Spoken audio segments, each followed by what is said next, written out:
വചനമേ നിത്യജീവന്റെ ആധാരമേ, രക്ഷയേകിടും സത്യമാർഗമേ, എന്റെ ആത്മാവിനാശ്വാസമേ. വചനം വചനം വചനം. ലേവ്യരുടെ പുസ്തകം 20-ാം അധ്യായം.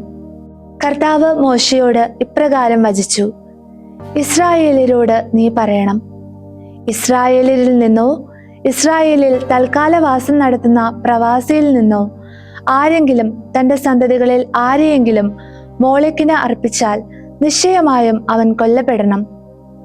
നാട്ടുകാർ അവനെ കല്ലെറിഞ്ഞു കൊല്ലണം. എന്റെ വിശുദ്ധ സ്ഥലം മലിനമാക്കാനും എന്റെ പരിശുദ്ധനാമം അവഹേളിക്കാനുമായി തന്റെ സന്തതികളിൽ ആരെയെങ്കിലും അവൻ മോളെക്കിന് അർപ്പിച്ചതുകൊണ്ട് അവനെതിരെ ഞാൻ എന്റെ മുഖം തിരിക്കുകയും സ്വജനത്തിനിടയിൽ നിന്ന് അവനെ വിച്ഛേദിക്കുകയും ചെയ്യും. അവൻ മോളെക്കിന് തന്റെ സന്തതികളിൽ ആരെയെങ്കിലും അർപ്പിച്ചപ്പോൾ അവനെ കൊല്ലാതിരിക്കാനായി നാട്ടുകാർ അവനിൽ നിന്ന് മനഃപൂർവ്വം തങ്ങളുടെ കണ്ണുകൾ അടച്ചാൽ ഞാൻ എന്റെ മുഖം അവനും അവന്റെ കുടുംബത്തിനുമെതിരെ തിരിക്കും. അവനെയും മോളെക്കിന് പിന്നാലെയുള്ള വ്യഭിചാരത്തിന് അവനോടൊപ്പം വ്യതിചലിച്ച എല്ലാവരെയും അവരുടെ ജനത്തിനിടയിൽ നിന്ന് വിച്ഛേദിക്കുകയും ചെയ്യും. മൃതസമ്പർക്ക വിദ്യക്കാരിലേക്കും മന്ത്രവാദികളിലേക്കും അവർക്ക് പിന്നാലെ വ്യഭിചരിച്ച് നടക്കാനായി ഒരു വ്യക്തി തിരിഞ്ഞാൽ ആ വ്യക്തിക്കെതിരെ ഞാൻ എന്റെ മുഖം തിരിക്കുകയും അവനെ സ്വജനത്തിനിടയിൽ നിന്ന് വിച്ഛേദിക്കുകയും ചെയ്യും. ആകയാൽ നിങ്ങൾ നിങ്ങളെ തന്നെ പവിത്രീകരിച്ച് പരിശുദ്ധരായിരിക്കുവിൻ. കാരണം ഞാനാണ് നിങ്ങളുടെ ദൈവമായ കർത്താവ്. എന്റെ ചട്ടങ്ങൾ നിങ്ങൾ പാലിക്കുകയും അവ അനുഷ്ഠിക്കുകയും ചെയ്യുവിൻ. ഞാനാണ് നിങ്ങളെ പവിത്രീകരിക്കുന്ന കർത്താവ്. തന്റെ പിതാവിനെയോ മാതാവിനെയോ ശപിക്കുന്ന ഓരോ ആളും നിശ്ചയമായും വധിക്കപ്പെടണം. തന്റെ പിതാവിനെയോ മാതാവിനെയോ ശപിച്ചതിനാൽ അവന്റെ രക്തം അവന്റെ മേൽ തന്നെ ആയിരിക്കും. ഭർതൃമതിയുമായി വ്യഭിചരിക്കുന്നയാൾ തന്റെ അയൽക്കാരന്റെ ഭാര്യയുമായി വ്യഭിചരിക്കുന്നയാൾ നിശ്ചയമായും വധിക്കപ്പെടണം. വ്യഭിചരിക്കുന്നവനും വ്യഭിചരിക്കുന്നവളും വധിക്കപ്പെടണം. സ്വപിതാവിന്റെ ഭാര്യയോടൊത്ത് ശയിക്കുന്നവൻ സ്വപിതാവിന്റെ നഗ്നത തന്നെ അനാവൃതമാക്കുന്നു. അവരിരുവരും വധിക്കപ്പെടണം. അവരുടെ രക്തം അവരുടെ മേലായിരിക്കട്ടെ. ഒരാൾ തന്റെ മരുമകളോടൊത്ത് ശയിച്ചാൽ ഇരുവരും നിശ്ചയമായും വധിക്കപ്പെടണം. അവർ പ്രകൃതി വിരുദ്ധത ചെയ്തിരിക്കുന്നു. അവരുടെ രക്തം അവരുടെ മേലായിരിക്കട്ടെ. ഒരുവൻ പുരുഷനോടുകൂടെ സ്ത്രൈണശയനം നടത്തിയാൽ ഇരുവരും പ്രവർത്തിക്കുന്നത് മ്ലേച്ഛതയാണ്. അവർ നിശ്ചയമായും വധിക്കപ്പെടണം. അവരുടെ രക്തം അവരുടെ മേലായിരിക്കട്ടെ. ഒരാൾ ഒരു സ്ത്രീയെയും അവളുടെ അമ്മയെയും പരിഗ്രഹിച്ചാൽ അത് അവിഹിത വേഴ്ചയാകുന്നു. അവനെയും അവരെയും അഗ്നിയിൽ ദഹിപ്പിക്കണം. നിങ്ങളുടെ ഇടയിൽ ഹീനകൃത്യം ഉണ്ടാകാൻ പാടില്ല. ഒരുവൻ മൃഗവുമായി വേഴ്ച നടത്തിയാൽ അവൻ നിശ്ചയമായും വധിക്കപ്പെടണം. മൃഗത്തെയും നിങ്ങൾ കൊല്ലണം. ഒരു സ്ത്രീ തന്നോട് വേഴ്ച നടത്താനായി ഏതെങ്കിലും ഒരു മൃഗത്തെ സമീപിച്ചാൽ സ്ത്രീയെയും മൃഗത്തെയും നീ വധിക്കണം. അവർ നിശ്ചയമായും വധിക്കപ്പെടണം. അവരുടെ രക്തം അവരുടെ മേലായിരിക്കട്ടെ. ഒരുവൻ തന്റെ പിതാവിന്റെ മകളോ മാതാവിന്റെ മകളോ ആയ തന്റെ സഹോദരിയെ പ്രാപിക്കുക വഴി അവളുടെ നഗ്നത അവൻ കാണുകയോ അവന്റെ നഗ്നത അവൾ കാണുകയോ ചെയ്താൽ അത് ദുഷ്കീർത്തിയാണ്. തങ്ങളുടെ ജനവിഭാഗ സമക്ഷം അവർ വിച്ഛേദിക്കപ്പെടണം. അവൻ തന്റെ സഹോദരിയുടെ നഗ്നത അനാവൃതമാക്കിയിരിക്കുന്നു. അവൻ അതിന്റെ കുറ്റം വഹിക്കണം. ആർത്തവമുള്ള സ്ത്രീയോടുകൂടി ശയിക്കുകയും അവളുടെ നഗ്നത അനാവൃതമാക്കുകയും ചെയ്യുന്ന ഒരുവൻ അവളുടെ സ്രവം അനാവൃതമാക്കുന്നു. അവൾ തന്റെ രക്തസ്രാവം പ്രദർശിപ്പിക്കുകയും ചെയ്യുന്നു. അതിനാൽ അവരിരുവരും സ്വജനത്തിനിടയിൽ നിന്ന് വിച്ഛേദിക്കപ്പെടണം. നിന്റെ മാതൃ സഹോദരിയുടെയോ പിതൃ സഹോദരിയുടെയോ നഗ്നത നീ അനാവൃതമാക്കരുത്. എന്തെന്നാൽ അവൻ സ്വന്തം മാംസത്തെയാണ് നഗ്നമാക്കിയിരിക്കുന്നത്. അവർ തങ്ങളുടെ കുറ്റം വഹിക്കണം. തന്റെ അമ്മായിയോടൊപ്പം ശയിക്കുന്നവൻ തന്റെ അമ്മാവന്റെ നഗ്നത അനാവൃതമാക്കുന്നു. തങ്ങളുടെ പാപം അവർ വഹിക്കണം. അവർ മക്കളില്ലാതെ മരിക്കട്ടെ. ഒരുവൻ സഹോദര ഭാര്യയെ പ്രാപിച്ചാൽ അത് നിഷിദ്ധ സംഗമമാണ്. അവൻ തന്റെ സഹോദരന്റെ തന്നെ നഗ്നതയാണ് അനാവൃതമാക്കുന്നത്. അവർ സന്താനരഹിതരാകട്ടെ. വസിക്കാനുള്ള ഇടമായി നിങ്ങളെ ഞാൻ കൊണ്ടുപോകുന്ന നാട് നിങ്ങളെ പുറന്തള്ളാതിരിക്കാൻ നിങ്ങൾ എൻ്റെ എല്ലാ ചട്ടങ്ങളും ന്യായപ്രമാണങ്ങളും പാലിക്കുകയും അവ അനുഷ്ഠിക്കുകയും ചെയ്യണം. നിങ്ങളുടെ മുമ്പിൽ നിന്ന് ഞാൻ നിഷ്കാസനം ചെയ്യുന്ന ജനതയുടെ സമ്പ്രദായങ്ങളിൽ നിങ്ങൾ ചരിക്കരുത്. കാരണം അവർ ഇവയെല്ലാം ചെയ്യുന്നതിനാൽ അവരോട് എനിക്ക് വെറുപ്പാണ്. എന്നാൽ ഞാൻ നിങ്ങളോട് പറയുന്നു, നിങ്ങൾ അവരുടെ മണ്ണ് കൈവശമാക്കും. പാലും തേനും ഒഴുകുന്ന നാട് നിങ്ങൾക്ക് കൈവശമാക്കാനായി ഞാൻ തരും. നിങ്ങളെ ജനങ്ങളിൽ നിന്ന് വേർതിരിച്ച ഞാനാണ് നിങ്ങളുടെ ദൈവമായ കർത്താവ്. അതിനാൽ ശുദ്ധിയുള്ളതും മലിനവുമായ മൃഗഗണം തമ്മിലും മലിനവും ശുദ്ധിയുള്ളതുമായ പക്ഷിഗണം തമ്മിലും നിങ്ങൾ വേർതിരിക്കണം. മലിനമെന്ന് പ്രഖ്യാപിക്കാൻ ഞാൻ നിങ്ങൾക്കായി വേർതിരിച്ചിട്ടുള്ള മൃഗഗണം വഴിയോ പക്ഷിഗണം വഴിയോ നിലത്തിഴയുന്ന എന്തെങ്കിലും വഴിയോ നിങ്ങൾ നിങ്ങളുടെ ആത്മാക്കളെ നിന്ദ്യമാക്കരുത്. നിങ്ങൾ എനിക്ക് പരിശുദ്ധരായിരിക്കണം. എന്തെന്നാൽ കർത്താവായ ഞാൻ പരിശുദ്ധനാകുന്നു. എന്റേതായിരിക്കാൻ നിങ്ങളെ ഞാൻ ജനങ്ങളിൽ നിന്ന് വേർതിരിച്ചിരിക്കുന്നു. പുരുഷനാകട്ടെ സ്ത്രീയാകട്ടെ അവരിൽ മൃതസമ്പർക്ക വിദ്യക്കാരനോ മന്ത്രവാദിയോ ഉണ്ടെങ്കിൽ അവർ നിശ്ചയമായും വധിക്കപ്പെടണം. അവരെ കല്ലെറിഞ്ഞു കൊല്ലണം. അവരുടെ രക്തം അവരുടെ മേലായിരിക്കട്ടെ. ലേവ്യരുടെ പുസ്തകം 21-ാം അധ്യായം. കർത്താവ് മോശയോട് അരുൾ ചെയ്തു, അഹരോന്റെ പുത്രരായ പുരോഹിതന്മാരോട് നീ പറയുക, സ്വജനങ്ങളിലെ പരേത വ്യക്തിക്ക് വേണ്ടി അവൻ മലിനനാകരുതെന്ന് നീ അവരോട് പറയണം. താനുമായി അടുത്ത ബന്ധമുള്ളവന് വേണ്ടി ഒഴികെ സ്വമാതാവ്, സ്വപിതാവ്, സ്വപുത്രൻ, സ്വപുത്രി, സ്വസഹോദരൻ, ഭർത്തൃമതിയല്ലാത്ത കന്യകയും തനിക്ക് സമീപസ്ഥയുമായ സ്വസഹോദരി എന്നിവർക്ക് വേണ്ടിയും അവൻ മലിനനായിക്കൊള്ളട്ടെ. സ്വജനങ്ങളിൽ നാഥനായ അവൻ സ്വയം അവഹേളിക്കത്തക്ക വിധം മലിനനാകരുത്. അവർ തങ്ങളുടെ തലയിൽ കഷണ്ടി തെളിക്കരുത്. തങ്ങളുടെ ദീക്ഷാഗ്രം മുറിക്കരുത്. തങ്ങളുടെ ദേഹത്ത് മുറിപ്പാട് വരയരുത്. അവർ തങ്ങളുടെ ദൈവത്തിന് വിശുദ്ധരായിരിക്കണം. അവർ തങ്ങളുടെ ദൈവത്തിന്റെ നാമം ദുഷിപ്പിക്കരുത്. എന്തുകൊണ്ടെന്നാൽ അവർ കർത്താവിന്റെ അഗ്നിയിലുള്ള അർപ്പണങ്ങൾ തങ്ങളുടെ ദൈവത്തിന് ഭോജനാർപ്പണമായി കൊണ്ടുവരുന്നവരാണ്. അവർ വിശുദ്ധിയുള്ളവരായിരിക്കണം. അവർ വേശ്യയെയോ വ്യഭിചാരിണിയെയോ ഭാര്യയായി സ്വീകരിക്കരുത്. ഭർത്താവിനാൽ പരിത്യക്തയായവളെയും അവർ സ്വീകരിക്കരുത്. എന്തെന്നാൽ അവൻ തന്റെ ദൈവത്തിന് വിശുദ്ധനാണ്. നിന്റെ ദൈവത്തിന് ഭോജനാർപ്പണം സമർപ്പിക്കുന്നത് അവനാണെന്നതുകൊണ്ട് നീ അവനെ പവിത്രീകരിക്കണം. അവൻ നിനക്ക് പരിശുദ്ധനായിരിക്കണം. കാരണം നിങ്ങളെ പവിത്രീകരിക്കുന്ന കർത്താവായ ഞാൻ പരിശുദ്ധനാണ്. പുരോഹിതനായ ഒരാളുടെ പുത്രി വേശ്യാവൃത്തി വഴി സ്വയം ദുഷിച്ചാൽ തന്റെ പിതാവിനെയാണ് അവൾ ദുഷിപ്പിക്കുന്നത്. അവൾ അഗ്നിയിൽ ദഹിപ്പിക്കപ്പെടണം. തന്റെ സഹോദരന്മാരിൽ നിന്ന് ശിരസിൽ അഭിഷേക തൈലം ഒഴിക്കപ്പെട്ടവനും വസ്ത്രങ്ങൾ അണിയാൻ പ്രതിഷ്ഠിതനുമായ പ്രധാന പുരോഹിതൻ തന്റെ ശിരസ് അനാവരണം ചെയ്യരുത്.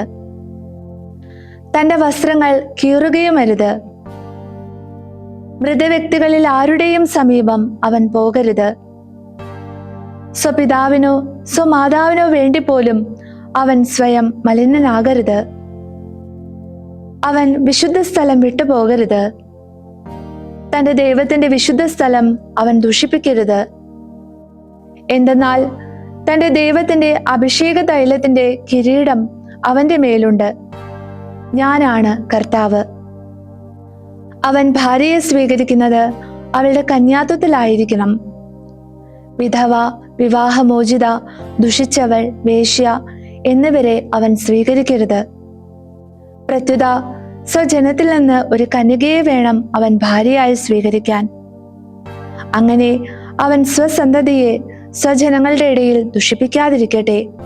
എന്തെന്നാൽ അവനെ പവിത്രീകരിക്കുന്ന ഞാനാണ് കർത്താവ്. കർത്താവ് മോശയോട് അരുൾ ചെയ്തു, അഹരോനോട് നീ ഇപ്രകാരം പറയുക: നിന്റെ സന്തതിയിൽ നിന്ന് ഒരാൾ അവരുടെ തലമുറകളിൽ വൈകല്യമുള്ളവനാണെങ്കിൽ അയാൾ തന്റെ ദൈവത്തിന് ഭോജനാർപ്പണം നടത്താൻ അണയരുത്. തീർച്ചയായും വൈകല്യമുള്ള ഒരാളും സമീപിക്കരുത്. അന്ധനാകട്ടെ, മുടന്തനാകട്ടെ, പതിമൂക്കനാകട്ടെ, വികൃതാംഗനാകട്ടെ, ഒടിഞ്ഞ കാലോ ഒടിഞ്ഞ കൈയോ ഉള്ളയാളാകട്ടെ, കൂനനാകട്ടെ, കുള്ളനാകട്ടെ, വികലനേത്രനാകട്ടെ, ചൊറിയുള്ളവനാകട്ടെ, ചുണങ്ങുള്ളവനാകട്ടെ, വരിയുടഞ്ഞവനാകട്ടെ, വൈകല്യമുള്ള ഒരാളും പുരോഹിതനായ അഹറോന്റെ സന്തതിയിൽ നിന്ന് കർത്താവിന്റെ അഗ്നിയിലുള്ള അർപ്പണങ്ങൾ നേദിക്കാൻ അടുക്കരുത്. വികലാവസ്ഥയിൽ തന്റെ ദൈവത്തിന്റെ ഭോജനാർപ്പണം നടത്താൻ അടുക്കരുത്. അതിവിശുദ്ധമായവയിൽ നിന്നും വിശുദ്ധമായവയിൽ നിന്നും തന്റെ ദൈവത്തിന്റെ ഭോജനാർപ്പണ വസ്തു അയാൾക്ക് ഭക്ഷിക്കാം. അയാൾ തിരശീലയുടെ പക്കൽ വരികയും ബലിപീഠത്തോട് അടുക്കുകയും ചെയ്യരുതെന്ന് മാത്രം. എന്തെന്നാൽ അയാളിൽ വൈകല്യമുണ്ട്. അയാൾ എന്റെ വിശുദ്ധ സ്ഥലങ്ങൾ ദുഷിപ്പിക്കാതിരിക്കട്ടെ. കാരണം അവ പവിത്രീകരിക്കുന്ന ഞാനാണ് കർത്താവ്. അഹരോനോടും അവന്റെ പുത്രന്മാരോടും ഇസ്രായേലരോട് മുഴുവനും മോശ സംസാരിച്ചു. 83-ാം സങ്കീർത്തനം. ദൈവമേ, അങ്ങേക്ക് മൗനമരുതേ. തമ്പുരാനെ, നിശബ്ദനായിരിക്കരുതേ, നിഷ്ക്രിയനായിരിക്കരുതേ. ഇതാ അങ്ങയുടെ ശത്രുക്കൾ ബഹളം കൂട്ടുകയാണല്ലോ. അങ്ങയുടെ വിദ്വേഷകർ തലപൊക്കിയിരിക്കുന്നു. സംഘമായി അങ്ങയുടെ ജനത്തിനെതിരെ കുടിലതന്ത്രം ഒരുക്കുന്നു. അങ്ങ് നിധി പോലെ കാക്കുന്നവർക്കെതിരെ ഗൂഢാലോചന നടത്തുന്നു. വരുവിൻ, ജനതയിൽ നിന്ന് അവരെ നമുക്ക് ഒഴിവാക്കാം. ഇസ്രായേലിന്റെ പേര് മേലിൽ ഓർക്കപ്പെടാതിരിക്കട്ടെ എന്നവർ പറയുന്നു. അതെ, അവർ ഏക മനസ്സോടെ ആലോചന നടത്തുന്നു. അങ്ങേക്കെതിരെ അവർ ഉടമ്പടിയിൽ ഏർപ്പെടുന്നു. ഏദോമിന്റെയും ഇസ്മായേലികളുടെയും കൂടാരങ്ങളും മൊവാബും ഹഗ്രികളും ഗെബാൽ, അമ്മോൻ, അമലേക് എന്നിവരും ടയർ നിവാസികളോടൊപ്പം ഫിലിസ്തയും അവരോടൊപ്പം അസീറിയായും ചേർന്നു. ലോത്യർക്ക് അവർ കരമായി തീർന്നു. മിദിയാനോട് എന്ന പോലെയും കിഷോൺ താഴ്വരയിൽ വെച്ച് സിസേറായോട് എന്ന പോലെയും യാബിനോട് എന്ന പോലെയും അവരോട് പ്രവർത്തിക്കണമേ. എന്തോറിൽ വെച്ച് അവർ ഉന്മൂലനം ചെയ്യപ്പെട്ടു. അവർ മണ്ണിന് വളമായി തീർന്നു. അവരുടെ നേതാക്കന്മാരെ ഓറബിനെ പോലെയും സേബിനെ പോലെയും അവരുടെ കുലീനരെയെല്ലാം സെബഹിനെ പോലെയും സൽമുനായെ പോലെയും ആക്കി തീർക്കണമേ. ദൈവത്തിന്റെ മേച്ചിൽപ്പുറങ്ങൾ നമുക്ക് സ്വന്തമാക്കാമെന്ന് അവർ പറഞ്ഞു. എന്റെ ദൈവമേ, അവരെ പൊടിക്കാറ്റ് പോലെയും കാറ്റിനു മുൻപിൽ ഉമി പോലെയും ആക്കി തീർക്കണമേ. വനത്തെ അഗ്നി വിഴുങ്ങുന്നതും മലകളെ ജ്വാല ദഹിപ്പിക്കുന്നതും എപ്രകാരമോ അപ്രകാരം അങ്ങയുടെ കൊടുങ്കാറ്റുകൊണ്ട് അവരെ പിന്തുടരണമേ. അങ്ങയുടെ ചുഴലിക്കാറ്റുകൊണ്ട് അവരെ പരിഭ്രമിപ്പിക്കണമേ. കർത്താവെ, അവർ അങ്ങയുടെ നാമം അന്വേഷിക്കേണ്ടതിന് അവരുടെ മുഖം അവമതിഭരിതമാക്കണമേ. അവർ എന്നേക്കും ലജ്ജിച്ച് പരിഭ്രമിക്കുകയും ഭഗ്നാശരായി നശിക്കുകയും ചെയ്യട്ടെ.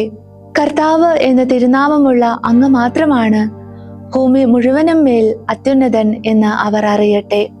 84-ാം സങ്കീർത്തനം. സൈന്യങ്ങളുടെ കർത്താവെ, അങ്ങയുടെ നിവാസങ്ങൾ എത്ര മനോജ്ഞം! കർത്താവിന്റെ അങ്കണങ്ങളെ എൻ്റെ ആത്മാവ് കാംക്ഷിക്കുന്നു. അത് തളരുകയും ചെയ്യുന്നു. ജീവിക്കുന്ന തമ്പുരാന്റെ പക്കൽ എൻ്റെ ഹൃദയവും ശരീരവും ആരവമുതിർക്കുന്നു. എൻ്റെ രാജാവും എൻ്റെ ദൈവവുമായ സൈന്യങ്ങളുടെ കർത്താവെ, കുരുകിൽ പക്ഷി പോലും ഒരു പോടും, മീവൽ പക്ഷി തൻ്റെ കുഞ്ഞുങ്ങളെ കിടത്തുന്നതിന് തനിക്കായി ഒരു കൂടും അങ്ങയുടെ ബലിപീഠങ്ങൾക്കരികിൽ കണ്ടെത്തുന്നു. അങ്ങയുടെ ഭവനത്തിൽ വസിക്കുന്നവർ ഭാഗ്യവാന്മാർ. അവർ തുടർച്ചയായി അങ്ങയെ സ്തുതിച്ചുകൊണ്ടിരിക്കും. തന്റെ ശക്തി അങ്ങിലായിരിക്കുന്ന മനുഷ്യൻ ഭാഗ്യവാൻ. അവരുടെ ഹൃദയത്തിൽ തീർത്ഥപാതകളുണ്ട്. ബാഗ താഴ്വരയിലൂടെ കടന്നു പോകുന്നവർ അതിനെ ഒരു ഉറവയാക്കി തീർക്കുന്നു. മാത്രമല്ല, മുൻമഴ കുളങ്ങളെ പൊതിയുന്നു. അവർ സംഘാനുസംഘം മുന്നേറുന്നു. അത് സിയോനിൽ ദൈവത്തിന്റെ പക്കൽ പ്രത്യക്ഷമാകും. സൈന്യങ്ങളുടെ ദൈവമായ കർത്താവേ, എന്റെ പ്രാർത്ഥന കേൾക്കണമേ. യാക്കോബിന്റെ ദൈവമേ, ചെവിക്കൊള്ളണമേ. ദൈവമേ, ഞങ്ങളുടെ പരിചയെ കാണണമേ. അങ്ങയുടെ അഭിഷക്തന്റെ മുഖം സൂക്ഷിച്ചു നോക്കണമേ. അങ്ങയുടെ അങ്കണങ്ങളിലെ ഒരു ദിവസം 1000 ദിവസത്തേക്കാൾ നല്ലതായതിനാൽ ദുഷ്ടതയുടെ കൂടാരങ്ങളിൽ വസിക്കുന്നതിനേക്കാൾ എന്റെ ദൈവത്തിന്റെ ആലയത്തിൽ വാതിൽ കാവൽക്കാരനാകാൻ ഞാൻ ആഗ്രഹിക്കുന്നു. എന്തെന്നാൽ ദൈവമായ കർത്താവ് സൂര്യനും പരിചയവുമാണ്. കർത്താവ് ഔദാര്യവും മഹത്വവും നൽകുന്നു. നിർമ്മലതയിൽ വ്യാപരിക്കുന്നവർക്ക് അവിടുന്ന് നന്മ നിഷേധിക്കുകയില്ല. സൈന്യങ്ങളുടെ കർത്താവെ, അങ്ങിൽ ആശ്രയിക്കുന്ന മനുഷ്യൻ ഭാഗ്യവാൻ. വിശുദ്ധ മർക്കോസ് എഴുതിയ സുവിശേഷം 12-ാം അധ്യായം 1 മുതൽ 27 വരെയുള്ള തിരുവചനങ്ങൾ. യേശു അവരോട് ഉപമകൾ വഴി സംസാരിക്കാൻ തുടങ്ങി. ഒരു മനുഷ്യൻ ഒരു മുന്തിരിത്തോട്ടം നട്ടുപിടിപ്പിച്ചു. അതിന് ചുറ്റും വേലി കെട്ടി മുന്തിരിച്ചക്ക് സ്ഥാപിച്ചു. ഒരു ഗോപുരവും പണിതു. അത് കൃഷിക്കാരെ പാട്ടത്തിന് ഏൽപ്പിച്ചിട്ട് അവൻ യാത്ര പോയി. സമയമായപ്പോൾ മുന്തിരി ഫലങ്ങളിൽ നിന്ന് തന്റെ ഓഹരി ശേഖരിക്കാൻ അവൻ കൃഷിക്കാരുടെ അടുത്തേക്ക് ഭൃത്യനെ അയച്ചു. എന്നാൽ അവർ അവനെ പിടിച്ചടിക്കുകയും വെറും കൈയോടെ പറഞ്ഞയക്കുകയും ചെയ്തു. വീണ്ടും അവൻ മറ്റൊരു ഭൃത്യനെ അയച്ചു. അവർ അവനെ തലയ്ക്ക് പരിക്കേൽപ്പിക്കുകയും അപമാനിച്ചയക്കുകയും ചെയ്തു. അവൻ വീണ്ടും ഒരുവനെ അയച്ചു. അവനെ അവർ കൊന്നുകളഞ്ഞു. മറ്റു പലരെയും അയച്ചു. ചിലരെ അവർ അടിക്കുകയും ചിലരെ കൊല്ലുകയും ചെയ്തു. അവന് ഇനി ഒരുവൻ മാത്രം അവശേഷിച്ചു, തന്റെ പ്രിയപുത്രൻ. എന്റെ പുത്രനെ അവർ മാനിക്കും എന്ന് പറഞ്ഞ് അവസാനം അവനെയും അവരുടെ അടുത്തേക്ക് അയച്ചു. കൃഷിക്കാർ പരസ്പരം പറഞ്ഞു, ഇവനാണ് അവകാശി. വരൂ, ഇവനെ നമുക്ക് കൊന്നുകളയാം. അവകാശം നമ്മുടേതാകും. അവർ അവനെ പിടിച്ചു കൊന്ന് മുന്തിരിത്തോട്ടത്തിന് വെളിയിലേക്ക് എറിഞ്ഞു. ഇനി മുന്തിരിത്തോട്ടത്തിന്റെ ഉടമസ്ഥൻ എന്തു ചെയ്യും? അവൻ വന്ന് ആ കൃഷിക്കാരെ നശിപ്പിച്ച് മുന്തിരിത്തോട്ടം വേറെ ആളുകളെ ഏൽപ്പിക്കും. ഈ വിശുദ്ധ ലിഖിതം നിങ്ങൾ വായിച്ചിട്ടില്ലേ? പണിക്കാർ ഉപേക്ഷിച്ച കല്ല് തന്നെ മൂലക്കല്ലായി തീർന്നു. ഇത് കർത്താവിന്റെ പ്രവൃത്തിയാണ്. നമ്മുടെ ദൃഷ്ടിയിൽ ഇത് അത്ഭുതകരമായിരിക്കുന്നു. തങ്ങൾക്കെതിരെയാണ് ഈ ഉപമ അവൻ പറഞ്ഞതെന്ന് മനസ്സിലാക്കി അവർ അവനെ പിടിക്കാൻ ശ്രമിച്ചു. എന്നാൽ ജനക്കൂട്ടത്തെ അവർ ഭയപ്പെട്ടു. അതുകൊണ്ട് അവർ അവനെ വിട്ടുപോയി. അവനെ വാക്കിൽ കുടുക്കുന്നതിന് വേണ്ടി കുറെ ഫരിസേയരെയും ഹെരോദ്യരെയും അവർ അവന്റെ അടുത്തേക്ക് അയച്ചു. അവർ വന്ന് അവനോട് പറഞ്ഞു, ഗുരു, നീ സത്യവാനാണെന്നും ആരാലും സ്വാധീനിക്കപ്പെടാത്തവനാണെന്നും ആരുടെയും മുഖം നോക്കാതെ നിർഭയം ദൈവത്തിന്റെ വഴി സത്യമായി പഠിപ്പിക്കുന്നവനാണെന്നും ഞങ്ങൾ അറിയുന്നു. സീസറിന് നികുതി കൊടുക്കുന്നത് നിയമാനുസൃതമോ അല്ലയോ? ഞങ്ങൾ കൊടുക്കണമോ വേണ്ടയോ? അവരുടെ കാപട്യം മനസ്സിലാക്കി അവൻ അവരോട് പറഞ്ഞു, നിങ്ങൾ എന്തിനെന്നെ പരീക്ഷിക്കുന്നു? ഒരു ധനാറ എന്റെ അടുത്ത് കൊണ്ടുവരിക, ഞാൻ കാണട്ടെ. അവർ അത് കൊണ്ടുവന്നപ്പോൾ അവൻ അവരോട് ചോദിച്ചു, ഈ രൂപവും ലിഖിതവും ആരുടേതാണ്? അവർ അവനോട് പറഞ്ഞു, സീസറിൻ്റേത്. യേശു അവരോട് പറഞ്ഞു, സീസറിനുള്ളത് സീസറിനും ദൈവത്തിനുള്ളത് ദൈവത്തിനും കൊടുക്കുക. അപ്പോൾ അവർ അവനെക്കുറിച്ച് വിസ്മയിച്ചു. അനന്തരം ഉത്ഥാനമില്ല എന്ന് പറഞ്ഞിരുന്ന സദുക്കായർ അവനെ സമീപിച്ചു ചോദിച്ചു, ഗുരു, ഒരുവൻ സന്താനമില്ലാതെ മരിക്കുകയും ഭാര്യ ജീവിച്ചിരിക്കുകയും ചെയ്യുന്നെങ്കിൽ അവന്റെ സഹോദരൻ അവളെ ഭാര്യയായി സ്വീകരിച്ച് അവന് വേണ്ടി സന്താനങ്ങളെ ഉൽപ്പാദിപ്പിക്കണമെന്ന് മോശ എഴുതിയിട്ടുണ്ട്. ഒരിടത്ത് 7 സഹോദരന്മാരുണ്ടായിരുന്നു. ഒന്നാമൻ ഒരുവളെ വിവാഹം ചെയ്തു. അവൻ സന്താനമില്ലാതെ മരിച്ചു. രണ്ടാമൻ അവളെ സ്വീകരിച്ചു. അവനും സന്താനമില്ലാതെ മരിച്ചു.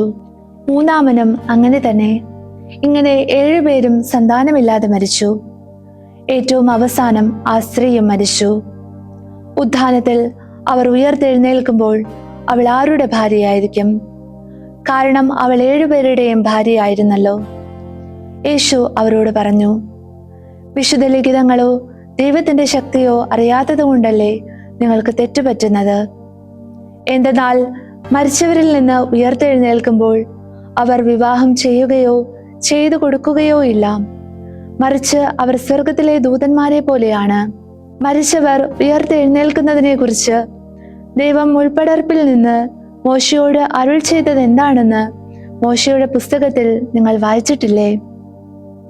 അവിടുന്ന് പറഞ്ഞു, ഞാൻ അബ്രാഹത്തിന്റെ ദൈവവും ഇസഹാക്കിന്റെ ദൈവവും യാക്കോബിന്റെ ദൈവവുമാണ്.